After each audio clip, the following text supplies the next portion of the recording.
بہت سارے لوگ ایسی محفلوں میں جاتے ہیں جن کا مقصد دین سیکھنا نہیں ہوتا، بس کنسوئیاں لینا ہوتا ہے۔ جس طرح یہ ہماری کلاس لگتی ہے، بہت سارے لوگ یہاں پر کچھ سیکھنے کے لیے بھی آتے ہوں گے، اور بہت ساری لڑکیاں محض اس لیے بھی آ جاتی ہوں گی کہ دیکھتے ہیں بھلا کہ کیا ہو رہا ہے، اس میں کیا کروا رہی ہیں یا کیا بتا رہی ہیں۔ یعنی وہ اپنے سبق پر، اپنے لیسن پر ان کا دھیان نہیں ہوگا، وہ کبھی ادھر دیکھیں گے کبھی ادھر دیکھیں گے۔ جس طرح کہ آپ لوگ یوں دیکھ لیں کہ اب گھر میں بیٹھے ہوئے ہیں تو آپ کا دھیان آپ کے سبق کی بجائے آپ کے کچن کی طرف ہے، کبھی آپ اپنے کمرے میں اٹھنے والی ہلچل کو دیکھ رہے ہیں، کبھی آپ یہ سوچ رہے ہیں کہ ڈرائنگ روم کا پنکھا کس نے چلا دیا ہے، کبھی آپ یہ سوچ رہے ہیں کہ کچن میں رکھی ہوئی ہنڈیاں نہ چل جائے۔ مطلب آپ کلاس میں بیٹھ کر بھی ادھر ادھر کی چیزوں کو دیکھ رہے ہیں۔ تو مطلب کیا ہوا کہ آپ کا مقصد اس کلاس میں، اللہ کی محفل میں، اللہ کے نبی صلی اللہ علیہ وسلم کی محفل میں آ کر کچھ خیر لینا نہیں بلکہ کنسوئیاں لینا تھا کہ دیکھیں بھلا کیا کیا باتیں ہو رہی ہیں، تاکہ بعد میں تان کیا جا سکے۔ افلا یتدبرون، اور تم غور و فکر کیوں نہیں کرتے؟ قرآن کی حقانیت ثابت کی جا رہی ہے یہاں پر۔ کتنے زیادہ معاملات کفار اور منافقین کے مکر و فریب اور سازشیں، وہ آپ صلی اللہ علیہ وسلم کو سچا نبی نہیں سمجھتے تھے، اس لیے یہاں آپ صلی اللہ علیہ وسلم کی نبوت کی تصدیق کی گئی ہے، یعنی بطور دلیل قرآن کو پیش کیا، اور قرآن حکیم آپ صلی اللہ علیہ وسلم کی نبوت کی صداقت اس کی وجہ 3 وجوہات سے اس کی دلیل بنتا ہے۔ اول، اپنی فصاحت اور بلاغت کے اعتبار سے، دوم، امور غیب کی خبروں پر مشتمل ہونے کی وجہ سے، اور سوم، اختلاف اور تناقض سے پاک اور مبرہ ہونے کی بنا پر۔ یہاں اسی تیسری چیز کو بیان کیا گیا ہے۔ اور اگر وہ غیر اللہ کی طرف سے ہوتا تو وہ اس میں بہت زیادہ اختلاف پاتے۔ قرآن کی بات ہو رہی ہے کہ قرآن اللہ کی کتاب ہے، اللہ کا کلام ہے۔ اگر یہ اللہ کے علاوہ کسی غیر اللہ کی طرف سے بنایا ہوا ہوتا تو اس کے احکامات اتنے واضح اور اتنے ٹھوس نہ ہوتے، بلکہ اس میں بہت زیادہ ہیرا پھیریاں اور رد و بدل ہوتا۔ اور جب ان کے پاس امن یا خوف کا کوئی معاملہ آتا ہے، اسے مشہور کر دیتے ہیں، اور اگر وہ اسے رسول کی طرف اور اپنے حکم دینے والوں کی طرف لوٹاتے تو وہ لوگ اسے ضرور جان لیتے جو ان میں سے اس کا اصل مطلب نکالتے ہیں۔ اور اگر تم پر اللہ کا فضل اور اس کی رحمت نہ ہوتی تو بہت تھوڑے لوگوں کے سوا تم سب شیطان کے پیچھے لگ جاتے۔ بس اللہ کے راستے میں جنگ کر، تجھے تیری ذات کے سوا کسی کی تکلیف نہیں دی جاتی، اور ایمان والوں کو رغبت دلا، اللہ قریب ہے کہ ان لوگوں کی لڑائی روک دے جنہوں نے کفر کیا، اور اللہ بہت سخت لڑائی والا اور بہت سخت سزا دینے والا ہے۔ جو کوئی سفارش کرے گا، اچھی سفارش، نوٹ کر لیں اس بات کو کہ اچھی سفارش،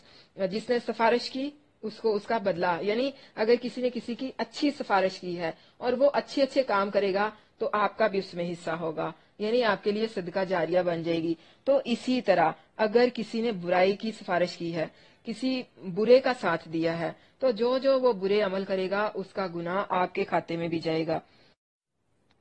اس لیے کہ اس میں سے ایک بوجھ ہوگا۔ اللہ ہمیشہ ہر چیز پر نگہبان ہے، یعنی جس نے بری سفارش کی اور بری سفارش کرنے والے کا اس کے اوپر بوجھ ہونا ہے۔ جو شخص جس کی سفارش کی گئی تھی بری، وہ جو بھی برے کام کرے گا اس کا حصہ سفارش کرنے والے کے بیچ میں بھی آئے گا۔ اور جب تمہیں سلامتی کی کوئی دعا دی جائے تو تم اس سے اچھی سلامتی کی دعا دو، یعنی جب کوئی تمہیں کہے السلام علیکم تو اسے کہو وعلیکم السلام ورحمۃ اللہ۔ اگر تمہیں کوئی کہتا ہے السلام علیکم ورحمۃ اللہ تو تم اسے کہو وعلیکم السلام ورحمۃ اللہ وبرکاتہ۔ جو تمہارے ساتھ سلام لیتا ہے تو یا تو پھر اس کے الفاظ ہی اسے لوٹا دو یا اس سے اچھا اسے سلام کا جواب دیں۔ بے شک اللہ ہمیشہ سے ہر چیز کا پورا حساب کرنے والا ہے۔ اگر کفار کی طرف سے جنگ ختم کرنے اور صلح کرنے کی کوئی پیشکش کرتا ہے تو تم اسے اس کا اچھا جواب دو۔ پہلے جہاد کا حکم دیا گیا تھا اور اب صلح کے احکام۔ فرمایا کہ اگر کفار کی طرف سے جنگ ختم کرنے اور صلح کرنے کی کوئی پیشکش کی جاتی ہے تو تم اسے اچھا جواب دو، یا کم از کم اتنی ہی پیشکش ضرور قبول کرو۔ اور پھر اسی طرح دوسری جگہ پر بھی فرمایا ہے، سورۃ انفال ہے، وَإِنْ جَنَحُوا لِلسَّلْمِ فَاجْنَحْ لَهَا وَتَوَكَّلْ عَلَى اللَّهِ، اور اگر وہ صلح کی طرف مائل ہوں تو بھی ان کی طرف مائل ہو جا اور اللہ پر بھروسہ کر۔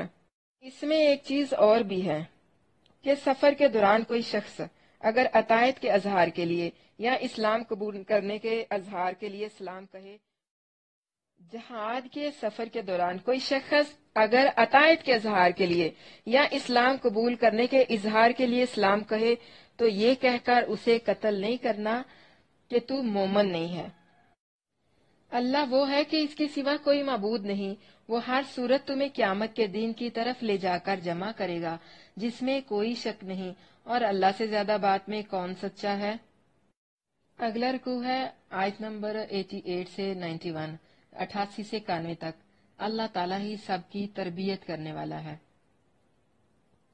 پھر تمہیں کیا ہوا کہ منافقین کے بارے میں دو گروہ ہو گئے، حالانکہ اللہ نے انہیں اس کی وجہ سے الٹا کر دیا جو انہوں نے کمایا۔ کیا تم چاہتے ہو کہ اس شخص کو راستے پر لے آؤ، یعنی جس کو تم چاہتے ہو کبھی صراط مستقیم پر نہیں آئے گا۔ صراط مستقیم پر لانا صرف اللہ کا کام ہے، اللہ جس کو چاہے اسے صراط مستقیم کی طرف لے آؤ، حالانکہ اللہ نے انہیں اس کی وجہ سے الٹا کر دیا جو انہوں نے کمایا۔ کیا تم چاہتے ہو کہ اس شخص کو راستے پر لے آؤ جسے اللہ نے گمراہ کر دیا، اور جسے اللہ گمراہ کر دے پھر تو اس کے لیے کوئی بھی راستہ نہیں پائے گا۔ وہ چاہتے ہیں کاش کہ تم کفر کرو جیسے انہوں نے کفر کیا، پھر تم برابر ہو جاؤ، سو تم ان میں سے کسی طرح کے دوست نہ بناؤ یہاں تک کہ وہ اللہ کے راستے میں ہجرت کریں۔ پھر اگر وہ منہ پھیریں تو انہیں پکڑو اور انہیں قتل کرو جہاں انہیں پاؤ، اور نہ ان سے کوئی دوستی کرو اور نہ انہیں اپنا مددگار بناؤ۔ کفار اور مشرکین کے ساتھ دوستی کرنے سے منع کیا گیا ہے کہ یہ ہمارے کبھی دوست نہیں ہو سکتے، مگر وہ لوگ جو ان لوگوں سے جا ملتے ہیں کہ تمہارے درمیان اور ان کے درمیان عہد و پیمان ہے، یا وہ تمہارے پاس اس حال میں آئیں کہ ان کے دل اس سے تنگ ہوں کہ وہ تم سے لڑیں یا اپنی قوم سے لڑیں، اور اگر اللہ چاہتا تو ضرور انہیں تم پر مسلط کر دیتا، پھر یقیناً وہ تم سے لڑتے۔ تو اگر وہ تم سے الگ رہیں اور تم سے نہ لڑیں اور تمہاری طرف صلح کا پیغام بھیجیں تو اللہ نے تمہارے لیے ان پر زیادتی کا کوئی راستہ نہیں رکھا۔ عنقریب تم کچھ اور لوگ پاؤ گے جو چاہتے ہیں کہ تم سے امن میں رہیں اور اپنی قوم سے بھی امن میں رہیں، وہ جب بھی فتنے کی طرف لوٹائے جاتے ہیں اس میں الٹا دیے جاتے ہیں۔ تو اگر وہ نہ تم سے الگ رہیں اور نہ صلح کا پیغام بھیجیں اور نہ اپنے ہاتھ روکیں تو انہیں پکڑو اور انہیں قتل کرو جہاں کہیں انہیں پاؤ، اور یہی لوگ ہیں جن کے خلاف ہم نے تمہارے لیے واضح دلیل بنا دی ہے۔ إِلَّا الَّذِينَ يَصِلُونَ إِلَىٰ قَوْمٍ، منافقین کے سلسلے میں جو اوپر پہلے حکم بیان ہوا ہے، اس سے دو قسم کے لوگ، یعنی دو قسم کے لوگوں کو اللہ تعالیٰ نے اس آیات سے بری کر دیا ہے، اور فرمایا کہ انہیں نہ قید کرو اور نہ ان سے قتال، یعنی نہ ان سے لڑائی کرو۔ ایک تو وہ منافقین جو کسی ایسی قوم کے پاس جا کر پناہ لے لیں یا حلیف بن جائیں جن کے ساتھ مسلمانوں کا صلح اور امن کا معاہدہ ہو، تو وہ انہی کے حکم میں ہو جائیں گے، ورنہ عہد ٹوٹ جائے گا اور جنگ چھڑ جائے گی۔ اور دوسرے وہ لوگ جو اپنی صلح جوئی کی وجہ سے نہ مسلمانوں سے جنگ کرنا چاہتے ہیں اور نہ مسلمانوں کے ساتھ مل کر اپنی قوم کے ساتھ جنگ کرنا چاہتے ہیں، تو ایسے لوگ اگر تمہاری طرف صلح کا پیغام ڈالیں، مطلب اگر وہ آپ کو تنگ نہیں کرتے، آپ کے ساتھ کوئی شرارت نہیں کرتے، تو آپ لوگوں کو بھی ان کی باتوں کو مان لینا چاہیے، سمجھ لینا چاہیے، ان پر کوئی تنگی نہیں کرنا چاہیے۔ ہاں اگر وہ اس کے برعکس کرتے ہیں تو پھر آپ کو بھی کھلی چھوٹ ہے کہ جہاں انہیں پائیں انہیں پکڑیں اور انہیں قتل کر دیں۔ آیت نمبر 92 سے 96 تک۔ اور کسی مومن کا کبھی یہ کام نہیں کہ کسی مومن کو قتل کرے مگر غلطی سے۔ یہاں پر قتل خطا کی بات ہو رہی ہے۔ جو کسی شخص مومن کو قتل کرے یعنی غلطی سے قتل کر دے تو ایک مومن گردن آزاد کرنا ہے اور دیت دینا ہے۔ دھیان سے اس آیات کو سن لیں۔ اور کسی مومن کا یہ کام کبھی نہیں کہ کسی مومن کو قتل کرے مگر غلطی سے، اور جو شخص کسی مومن کو غلطی سے قتل کر دے تو ایک مومن گردن آزاد کرنا اور دیت دینا ہے جو اس کے گھر والوں کے حوالے کی گئی ہو، مگر یہ کہ وہ صدقہ کرتے ہوئے معاف کر دیں۔ پھر اگر وہ اس قوم میں سے جو تمہاری دشمن ہے اور وہ مومن ہو تو ایک مومن گردن آزاد کرنا ہے، اور اگر اس قوم میں سے ہو کہ تمہارے درمیان اور ان کے درمیان کوئی عہد و پیمان ہو تو اس کے گھر والوں کے حوالے کی گئی دیت ادا کرنا اور ایک مومن گردن آزاد کرنا ہے۔ پھر جو نہ پائے تو پے در پے 2 ماہ کے روزے رکھنا ہے، یہ بطور توبہ اللہ کی طرف سے ہے، اور اللہ ہمیشہ سے سب کچھ جاننے والا، کمال حکمت والا ہے۔ اور جو کسی مومن کو جان بوجھ کر قتل کرے تو اس کی سزا جہنم ہے، جس میں ہمیشہ رہنے والا ہو، اور اللہ اس پر غصے ہو گیا اور اس نے اس پر لعنت کی اور اس کے لیے بہت بڑا عذاب تیار کیا ہے۔ اے لوگو جو ایمان لائے ہو، جب تم اللہ کے راستے میں سفر کرو تو خوب تحقیق کر لو، اور جو تمہیں سلام پیش کرے اسے یہ نہ کہو کہ تم تو مومن نہیں، تم دنیا کی زندگی کا سامان چاہتے ہو تو اللہ کے پاس بہت سی غنیمتیں ہیں، اس سے پہلے تم بھی ایسے ہی تھے۔ یعنی اگر کوئی تمہارے ساتھ سلام لیتا ہے تو تم یہ نہ کہو کہ تم مسلمان نہیں تھے، مسلمان نہ ہونے کی بنا پر اس سے نفرت کا اظہار نہیں کرنا، بلکہ اللہ تعالیٰ کہہ رہا ہے کہ تم میرے فضل کو یاد کرو، پہلے تم بھی اسی طرح ہی تھے، پھر میں نے آپ پر اپنا فضل کیا اور تمہیں اسلام قبول کرنے کی توفیق دی اور تمہیں مسلمان بنا دیا۔